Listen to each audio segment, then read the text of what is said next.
احنا لما عملنا ملف عن عادل ادهم، انت اصلك ابن حلال وامك دعيالك. اخترنا الجنتلمان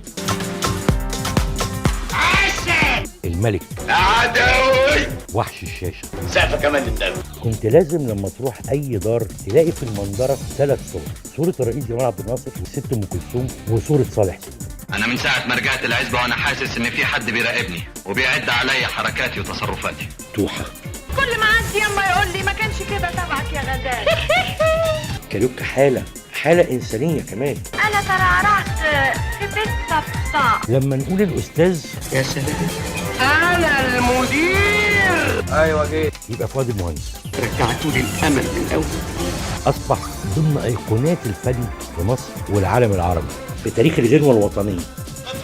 الشمس العربية طول ما انا عايش فوق الدنيا. ده كمال الطويل، اجمل امراه في الاربعينات. الكلام المزوق ده ملوش فايده. مديحه يسري. فكر في مصلحتك. نبدا محطه محمود عبد العزيز. محمود عبد العزيز يا جماعه قول. كان متمرد جدا، عدي لشوق لحاجه. وكان رافض تماما ايه الرومانسي، دي في الاوكي. الجواب بيبان من عنوانه. انه يقدم كل الادوار. بحبك يا ستموني مهما الناس لموني.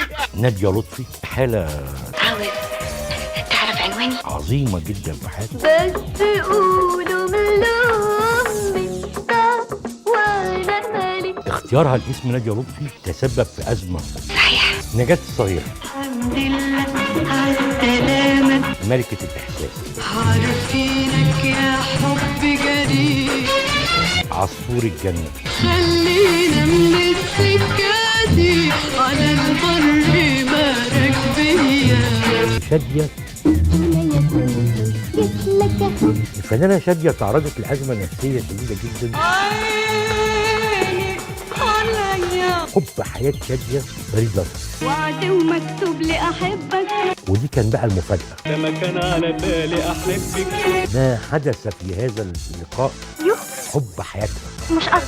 سندريلا الشاشه العربيه سعاد حسني. لو طلبت منك اي حاجه ما تزعلش مني. خلي بالك من زوزو. مش كل كتاب يا قلبي في الحب يتقرا. حاله خاصه في تاريخ السينما المصريه. لو انت مش داري بنفسك. استاذ علي بدرخان وهو كان جوزها. انا مرات ابو العيلي.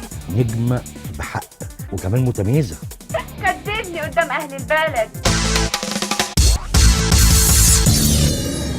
تشاهدونه في الأوقات التالية.